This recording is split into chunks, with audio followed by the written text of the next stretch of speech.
کے بازار گرم ہوا کرتے تھے.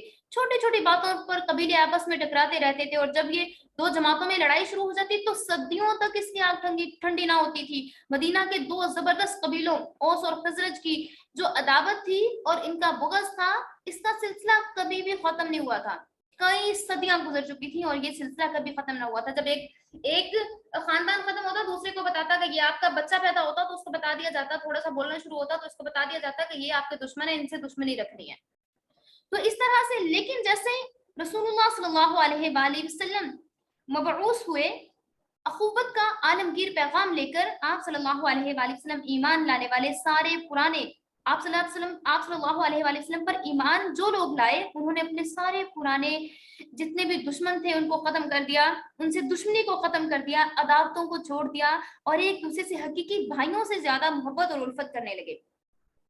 اور سب کی الفتوں کا اجتماعی مرکز رسول اللہ صلی اللہ علیہ وآلہ وسلم کی ذات مبارکہ ہو گئی. اللہ تعالیٰ نے فرمایا وَلَا تَهِنُوا وَلَا تَحْزَنُوا وَأَنْتُمُ الْأَعْلَوْنَ إِن كُنتُم مُؤْمِنِينَ. سورۃ آل عمران میں ارشاد فرمایا جا رہا ہے, یعنی اے مسلمانوں, تم دشمنان اسلام سے جہاد اور قتال میں کمزور اور سست نہ پڑنا, اور اس راہ میں جو تکلیف پہنچے اس سے آپ نے پریشان اور غمگین نہیں ہونا, اور آپ ہی غالب رہیں گے اگر آپ سچے اور پکے مومن ہیں. اور پھر فرمایا کہ اگر وہ صلح کی طرف جھکیں تو آپ نے بھی صلح کی طرف جھک لینا ہے, اور آپ نے اپنی قوت کو استعمال کرنا ہے.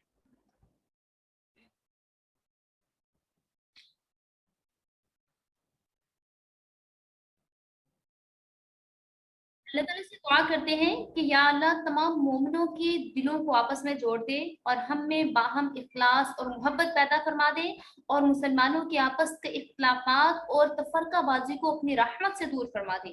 مسلمانوں کو آپس میں صلح اور صفائی کی توفیق عطا فرما دے. یا اللہ ہم آپ سے دعا کرتے ہیں, آپ نے نعمت پر نعمت عطا کی ہمیں اور اس قوت سے, لیکن آپ کی دی ہوئی قوت کو ہم نے آپ ہی کی نافرمانی میں خرچ کیا, ہمیں معاف فرما دیجیے.